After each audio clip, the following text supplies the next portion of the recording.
আসসালামু আলাইকুম এভরিওয়ান। আমার নতুন চ্যানেলে আপনাদের সবাইকে স্বাগতম। আজকে আমি ম্যাঙ্গো জুস বানাবো। তো আমি এখানে ২ টা আমকে কেটে নিচ্ছি, আইস কিউব নিয়েছি, বিট লবণ আর হচ্ছে পুদিনা পাতা, লেবু। তো এখানে আমি আমগুলো দেখাচ্ছি। পুদিনা পাতা, কাঁচামরিচ, লেবু নিয়ে নিয়েছি। আর এখানে আছে বিট লবণ আর আইস কিউবস আপনাদের পছন্দ মতো আপনারা দিবেন। তো আমি এখানে আমের মধ্যে পুদিনা পাতা, তারপরে হচ্ছে আমি দিয়ে দিতেছি কাঁচামরিচ, দেন আমি দিয়ে দিচ্ছি লেবু। আপনাদের পরিমাণ মতো, আপনাদের পছন্দ মতো আপনারা দিয়ে নেবেন। তারপর আমি দিয়ে দিচ্ছি বিট লবণ। তারপর আমি দিয়ে দিচ্ছি পরিমাণ মতো, আমাদের বাসায় সবার যতটুকু চিনি পছন্দ সেই অনুযায়ী চিনি।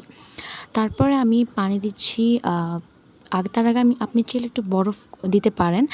দেন হচ্ছে আমি এই গ্লাসের পরিমাণ ৩ কাপ পানি দিয়ে দিব। দেন সুন্দর করে এটাকে ব্লেন্ড করে নিব যতক্ষণ না এটা একদম ম্যাশ হয়ে যাচ্ছে। আমি হচ্ছে এটাকে ৩-৪ বার করে ব্লেন্ড করি। একটুখানি পাতিলের মধ্যে নিয়ে আবার একটুখানি দিয়ে আমি এইভাবে জিনিসটাকে ব্লেন্ড করতে পছন্দ করি। আপনারা এইভাবে করতে পারেন। তারপর এই তো একটা সুন্দর মিক্সচার হয়ে যাবে। এই তো তৈরি হয়ে গেল আমাদের ইজি ম্যাঙ্গো জুস।